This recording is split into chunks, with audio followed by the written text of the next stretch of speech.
ကဲ Gen Z တွေသုံးနေတဲ့ slang တချို့ပေါ့ girl math boy math မိန်းကလေးတွေကလည်းသူတို့နီးသူတို့ဟန်နဲ့တွက်ချက်တတ်ကြတယ်ယောက်ျားလေးတွေကလည်းသူတို့နီးသူတို့ဟန်နဲ့တွက်ချက်တတ်ကြတယ်ဒါပေမဲ့များသောအားဖြင့်တလွဲကြီးပေါ့နော်လူရဆွဲပြီးတွက်ချက်ကြတာမျိုးကိုသုံးတယ် girl math boy math ဥပမာယောက်ျားလေးတွေကမွေးနေပဲကွာပတ်စံမရှိလဲချီပြီးသုံးမယ်ကွာဆိုပြီးတော့ boy math လုပ်လိုက်ကြတယ်မိန်းကလေးတွေအဲ့လိုလုပ်ချင်မှလုပ်မှာဒါပေမဲ့မိန်းကလေးတွေကြတော့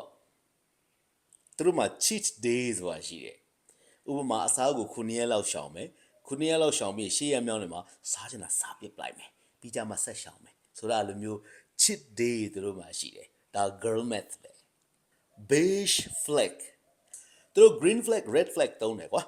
လူတယောက်ကိုဒါချစ်သူဖြစ်ရွေးချယ်တဲ့နေဆိုရင် green flag ပေါ့လူတယောက်ကိုချစ်သူဖြစ်မရွေးချယ်သင့်မှုဆိုရင် red flag ပေါ့အဲ့ဒီမှာ beige flag ဆိုတာရှိသေးတယ် beige ဆိုတာတနခါရောင်ပေါ့ပတောက်ချောက်ရောင်ပေါ့ beige ဘယ်လိုလူသားမျိုးကိုခေါ်လဲချစ်သူအဆင့်ကိုဆွဲတင်လဲတက်မလာဘူးတငယ်ချင်းအဆင့်ကိုရက်လိုက်မယ်ဆိုလည်းမရဘူးတွယ်ကတ်နေတာမျိုးအဲ့လိုကောင်လေးတွေကိုကောင်မလေးတွေကို beige flag လို့ခေါ်တဲ့သူကပြင်းစရာကောင်းတယ်တချို့ရှိတယ်နော်တနေကုန်ကို message ပို့တာဒါပေမဲ့ तू ပို့တဲ့ message ကထမင်းစားပြီးပြီလားအလုပ်ရှုပ်နေလားဘာလုပ်နေလဲစားတင်နေလားဒီကစားကနေတက်ကိုမတက်ဘူးကိုကနေသူ့ကိုမြားခေါ်ပြီး invite လုပ်ပြီးဆိုရင်လည်းပါမလာဘူး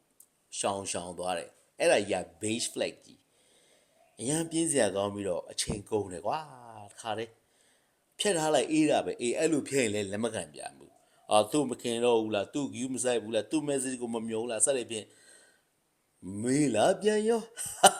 that's beige flag so we have red flag we have green flag we have beige flag what flag are you